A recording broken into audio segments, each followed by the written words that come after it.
What were you thinking? I was thinking, like, I know that you guys have done you've put a lot of thought into the things that you want to talk about in terms of open mics. Do you have like more advice for newbies? Do you have like things you wish you had known before you went to your first couple? Well, there are a lot of skilled musicians. There are different kinds of musicians up there singing very well.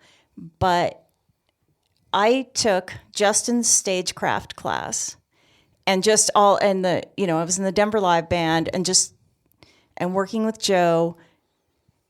I cannot imagine not at least knowing a little bit about performing, about the craft of performing, even in a room for a few people and going up there and singing a song. Like that was very, and we how much it matters to just do basics, like to do those things, like set up your mic stand correctly, get the mic close enough to your mouth. Right. Yeah. Because we really, like, the biggest thing we've seen, I think, is that people do not eat the mic. They're off the mic. They're not even in the same room as the mic a lot of times. Right. And they just have no clue about how it works. Right. So you can't hear them. You don't hear their lyrics. And one guy, I tell this story sometimes, but there was one guy who was playing in our coffee house gig.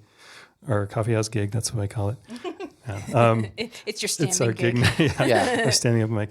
He was having trouble, like we all do who play guitar. He had the guitar on his lap and he was struggling with some fingering, and he said, I can't get this. And he literally like shifted in his chair, and then he moved his face like a foot away from the mic and did the rest of the song without moving, and nobody could, even though it was a small room, you could not even hear him at all. And I was just like, I was kind of forehead palming. But we've noticed even the people that are singers are not on the mic, and they're still hard to hear. I mean, they might be taking lessons. They are, maybe have been in a choir, are really, really skilled musicians that just don't know how to walk up to this area, which may or may not be a stage actually, and and do sound check. You might get a monitor, you might not. And also, like, back to what we touched on earlier, think of your 2 or 3 songs as a set. Like, if you think you're going to get 3 songs, you do like that sort of warm up song, the high energy song, and then the closer. Yeah. We've talked about that with that kind of even 2 or 3 songs. Like the order matters. You know? And having an extra, like you said, like having an extra, like we got extra time one time. They're like, you can do another one, and we're like, we didn't prepare another one. What can we do really quick? We tried to think of something. I got my phone out and looked something up, and we've done that too. So like have more songs than you need, and be able to, architect a set in even if it's 3 songs or and have it written down. I tell people that all the time, like have the songs you can do written down somewhere, because even like this. Right now, we're not playing that much, but normally I would have maybe 50, 100 songs that I'm doing in any given month. But if you ask me, hey, play a song on the guitar, I'd be like, I don't know any songs. I can't think of any. I know, that's what it was like. That's like, it's like play another song, and I was like, deer in the headlights. What's a song? And that's why it's great to have some stuff that is just like written down, and you can go like, I know how to, okay, I can do that one. Yeah. It's, but I'm sure for anybody who's thinking about doing open mics, which I got to compliment both of you guys. Like, it's so great that you're just getting out there and getting on stage. Like, that is sort of what it's all about. And there just is no replacement for that. I mean, that's what you do. You just go do it. You always call it miles on the car. Yeah. And you can't fake miles on the car. Like, you just have to literally get up there and do it, and that's how you learn. I mean, on the other hand, that's why I like to call it stage craft, because there are a lot of things about being on stage that aren't really a skill or it's not magic. It's just like, this is how you need to do the thing.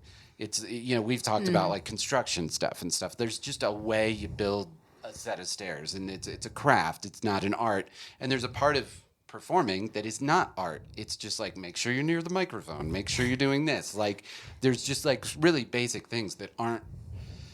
And plug, we have a stage performance class coming up that Justin and I are both teaching. I think we're going to teach it together. Yeah. Well, I don't think I can do the first one. I think you might have to do the first one by yourself. All right, but well, We might have to trade off. sign up for that one. both Yeah. Denver and Boulder. So Yeah. we're going to do morning session in Denver and then head on up to Lafayette and do another session there. Oh, that's in our neighborhood. Exactly. We Yeah. can't not do it. Exactly. Yeah, we'll do it. And you guys You guys would are going to be the great. veterans. Yeah, you're gonna be veterans. I know that. Yeah, I know We'll have to stage go deeper blogging. with you Come on. guys. Have you started getting the slightly thicker skin about things not going exactly how you want it?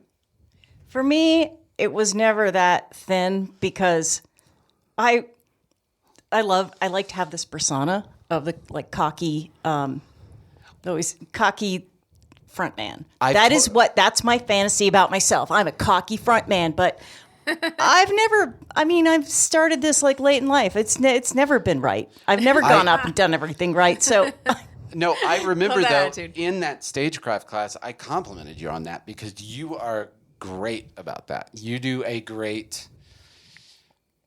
If you are not feeling comfortable, no one's gonna know. You do a great aloof, like. I'm, You look so cool. Yeah, the the sunglasses. help. sunglasses. You always look so cool. I on also stage. always perform with sunglasses, and it helps so much. Yeah, that's a pro tip right there. No, I complimented. You're great at that, where you just kind of like there's a bravado to it that just like maybe I'm not feeling confident, but you don't know that. you're Right. not gonna know. Oh, thank you. That is one of the best compliments I've ever had. Yeah, well, and it's the same thing that I have where we've talked about it. Like if I'm not having fun on stage, you will definitely not know. And in fact, I might be pushing twice as hard because I am really not having fun up there. So I'm going to like, You get some of your biggest compliments when you really have not enjoyed the show and you've been pushing and stomping and you're like, God damn it, let's get this show going. And that's mean- when you get the compliments and people are like, you really look like you have a great time. You are on fire you're tonight. having and so you're much like, you fun up have there. And I'm no like, idea. no, Like, I'm not. That was it's the terrible. opposite. No, Yeah. if you see Petty Nicks, everybody's like, they're having so much fun. They're just going on Most of the going time on we stage and having a blast. Most of the time we are. And sometimes you're not, but it is very important to me that you will never know the difference. Yeah, you will never know. And, as a performer, I mean, you guys probably already know this. Like, there is that thing about, the dumb thing about, like, if you smile, you'll start getting in a better mood. Like, if you just fake a smile, you'll start getting a better mood. Or if you stand in that powerful posture. And sometimes being on stage and stomping around and doing all that stuff, it's like, if I just stomp around like I'm having a good time, I will eventually start having a good time. Like, Yeah. and it's not. Yeah, for sure. I'm sort of forcing it, but you can trick your body into giving you some adrenaline and, some of my biggest moves are when I'm feeling ill. You're like, I better bring it so nobody knows. Yeah, exactly. I'm going to throw up, so I better stomp real hard. Yeah.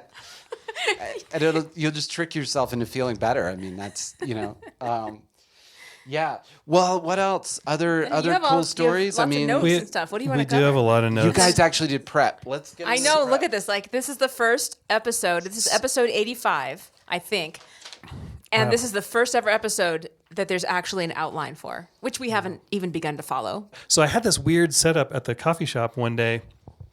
They have this. Sometimes the sound setups are really odd in these small rooms or Sure, odd shaped yeah. rooms, and this speaker was right behind my head. Oh, no. And I was Oh playing. my gosh. I was playing, and like all I could hear was my guitar going flam flam like behind my head, and I couldn't hear myself sing. And I was doing, and it was very strange.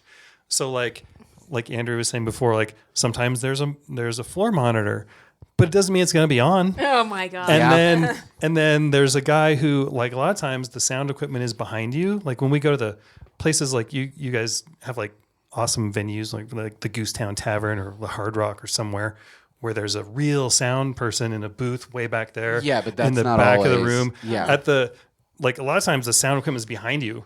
and the sound guy might plug you in, and then he walks away, and then he goes and gets a beer. So like you don't have. He does always go and get. You've got like one chance. You've got one chance to get a sound check. Yeah. And you like getting used to hearing yourself in a weird room with or without a monitor, or sometimes the sound's behind you or it's in front of you, or like it's very strange. And so I've been trying to but that's a learning experience too, just how the sound is at some of these You've talked about that a lot, where you just eventually get better and better at being able to cope with bad stage sound. I mean, you never know what the audience is hearing necessarily, so you just sort of have to like give up on that.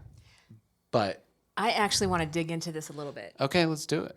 Because you've mentioned that sometimes the sound is behind you, and that the monitor might not be on, which suggests to me that sometimes at open mics the sound you hear is the only sound that's going out to the house. Right. So in some ways that's So you have to figure out whether the sound you hear is what the rest of the audience is hearing. And if the only source of sound is the sound that's behind you, then you do need to pay attention to whether the balance between your vocal and your guitar is good, because that's what the house is hearing. Right. Right? But if there's a monitor and that's what you're hearing, and everybody else is hearing something different, then you just have to get used to whatever that sounds like. Right. You might be able to say more of this, less of that. But if the sound guy has walked away and you just have to play, you just have to play. And that's trust more the of it's process. like they just kind of set it and forget it. They're Okay. like you're good, and they leave. I came up playing that way a lot, where like either they were improvised shows, or I played a ton of like house parties where it was just like whatever gear you could cobble together, or like my high school band had our own little crappy PA. It was just terrible. And you just you get more and more used to it. But to your point, if you are, if what you're hearing is monitors, like if you seem too loud in the monitors, you can't be quieter because you don't know that that's what the audience is hearing or not. You just kind of have to let it rip. What else do we have to talk about? Yeah. Do you want to talk about banter? Yeah, about things to talk about actually as part of your performance. It's great. Could be like 15 to 30 minutes, but it's a performance. Right.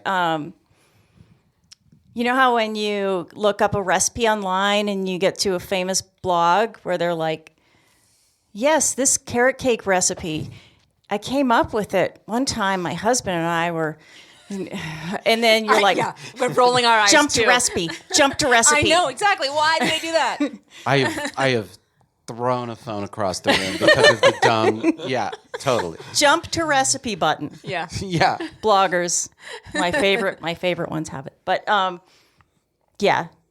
do the you got to give a nod to the people who are hosting the open mics. It's Right. JD at East Simpson and usually Matthew at Cellar West, and give them credit for doing that. They're probably not getting paid or getting paid much, and they're your host. It's a lot of work. And support the establishment too. Like, get a beer, but don't get 3 or 7 before Don't get too drunk to perform. you perform. And banter. Like, introduce yourself. Like y'all taught us. And make a little joke if you want, and maybe if you forget your lines, get a little jokey. But just get good at saying something to engage people that is not long. That's a great point. It's not like, let me tell you about myself. I've had the worst day. Oh no. Yeah. You see people talk a long time before their songs occasionally. Is that what I'm Actually, I don't think we have There much. are a few, so that sort of goes hand in hand with the be punchy, be direct, Right. keep it short and simple. If you have a joke, tell it or something. But there have been the times where it's, somebody's off the mic first of all, and then they're going, "Yep, I wrote this song about my wife." Yeah, and you're in like, I can't. 1964. I don't know what you're Jump to saying. recipe. Yeah. And this was a fun. And sometimes people go, I've been guilty of this too. And I'd like, sometimes you guys have advice, like you've had great advice about working on one thing, have one thing in your mind to work on when you Right. go. Yep. to a performance and go, this is what I'm going to work on today. Yeah. And so lately I've had one where I just wanted to be punchy. I wanted to go in and go, what's up, Denver? Are you ready to rock? What's up, Lafayette? You're my neighbors. And that works so well. Like people go, it works. Like people go, woo, and they clap, and it's There's just things that people go woo for. That's why. I mean, that's why the pros do that, because it works. Because it works every time. Yeah. When we were having a bat, about the one thing you said to me. Wednesday night, I was like, oh, I do not feel up to this at all. And you're like, all right, what's the one thing that you're going to, all right, what's your one thing tonight? And I was like, well, I'm probably not going to sound that good. I can't remember my lines. I'm nervous. I'm just going to look cool. Well, I nailed that. Dude. I love it. Yeah. That's, what do we want to, we got. So I have some more notes. Get it. So stage personas. Like personas that people have and like that you see. Right. Some people have them and some people don't. Like right. It's been interesting for us to observe other people and whether they have a persona or not. Right. And what might we do to get one if we don't already have one, or how do you get one? Like, how do you develop your look and feel and stuff? Because sometimes I go, I've said this to you before where I said, I don't want to be another one of those old guys that goes up in the open mic with my guitar and is like, I don't want to be, I want to have something. I want to have a thing. Like, I don't know if I haven't found my thing yet. Right. Like, I don't know what I am. Andrea likes to channel Eddie Vedder / Chris Cornell and wear flannel and stuff. And like, she's working on Lucinda, working on a thing. Right. Like, I don't know if I have one yet. And so like sometimes you'll see a person, like there was a guy at East Simpson. He was like cowboy guy. Right. He had the beat up hat and like the beat up guitar, and his skin was wrinkly like Jack Palance, and he just exuded the cowboy thing. And he was like, oh, you're a cowboy guy. Like, I know who you are. And then, but you see a lot of people just like me, like maybe a guy in jeans and a t-shirt and comes in and plays the Eagles cover or the same songs you've heard over and over. Sure. I'm like, I don't want to be that guy. Like, who am I? Like, it makes me think about like what I want to wear, or should I wear something different? So I would be very interested in your take on the persona thing, because I've kind of talked about it a lot in various, like, I personally very much have a stage Justin who is stage me, who is not that discernible from normal me, but in my head, that's a different dude. And it's sort of a weird shield, because I don't care if you don't like stage Justin, because as soon as I'm not on stage, I'm not that guy anymore. And I don't love it. I don't love him either. He's not as great as I would like him to be either. So it's very we love stage Justin. It really helps. Like, in a weird way, it adds to I'm a little bit invincible, because I leave that guy behind as soon as that's not what I'm doing. Yeah. So for me, as far as my persona on stage, obviously when we do Penny Nicks, I'm somebody else. I don't believe I'm Stevie Nicks, but I'm trying to channel her. So I come on stage and I have this energy that I'm adopting. Right. When we do Adrienne O gigs, which is rare these days, obviously looks like we're doing one in 2023. Right. Anyway, Adrienne O as the band. It's an amplified version of myself. It's the cooler, like, got it figured out version of myself. Like, here, I'll reveal something that not very many people know, but like sometimes I meditate and I go visit the older version of myself that has all the shit figured out. We've talked about it. I've got different ages of people that I can go visit. So when I have the really big life questions, I can go visit my crone. She's like 100 years old and she's figured out life and everything's going great. When it's just like a smaller question, I might go visit the version of me that's 5 years in the future. Right. So I've got all these options to like go ask questions of like, you got it figured out. What did you do? So I feel like the version of me that gets on stage for Adrienne O, the band, is maybe like the cooler version of me like 3 or 4 years in the future. So you're doing a similar thing where it's It's you, me, but it's not. but a little better. Yeah. And then for like when we do duo stuff, I feel like that's pretty close to just who I am. When we do duo, like you're looping and I'm just singing and it's covers, and we're generally background music. Yeah. I'm just having fun just singing these songs with you, and it's just you and me, and it's just us as a couple making music. Yeah. So there's not really a persona there. And then when I'm a bass player, I am a slightly different persona for that as well. It's just a different headspace and a different role.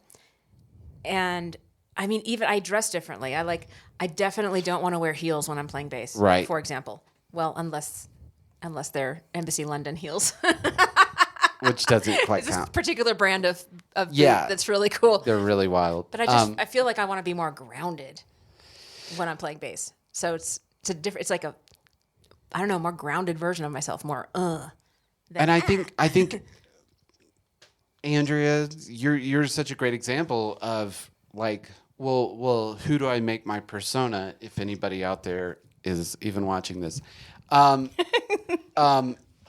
it can just be whoever you want it to be. Like it's a completely made up thing. So the answer to that question is just be whatever you want to be. You know what I mean? Like, and often I call it trying on hats. Sometimes part of it is just trying certain things out and being like, I thought I'd feel really cool acting that way, and I did not. So, okay, that one goes off the list. Like, and you sort of eventually get it down to like, oh, I actually feel cool acting. You know, yeah, it's all made up, so you can just be whoever you want. I mean, let's wrap it up. Yep, let's wrap it up. We're sponsored this week by Cellar West Brewery. I highly recommend this wet hopped. I had one; it was great. What is that called? The Cone Country. Cone Country. That is the name of the beer. Like a hop cone. All right. Yeah, we'd like to thank West Cellar Brewery for Cellar their West. Cellar West. They're generous. Cellar West. Sorry. Yeah. Yeah. And of course, as always, we are sponsored by. You're supposed to start that. Oh no! Did I do the break wrong? You did it wrong. Do you want us to do it? Let's leave it in. Let's leave it in. You guys do it this time. as You guys always. do it. Performance high. Voice and music studio. Oh my gosh! You guys are watching. Oh, humiliated in my own home. Oh my gosh. I am a hack and a fraud. All right, guys. Thank you so much for watching. Thank you guys, Hi, Mom. Stephen and Andrea. Hi, Mom, as always. We're gonna see you soon. Yep. All right, guys. Good Bye. night. Bye.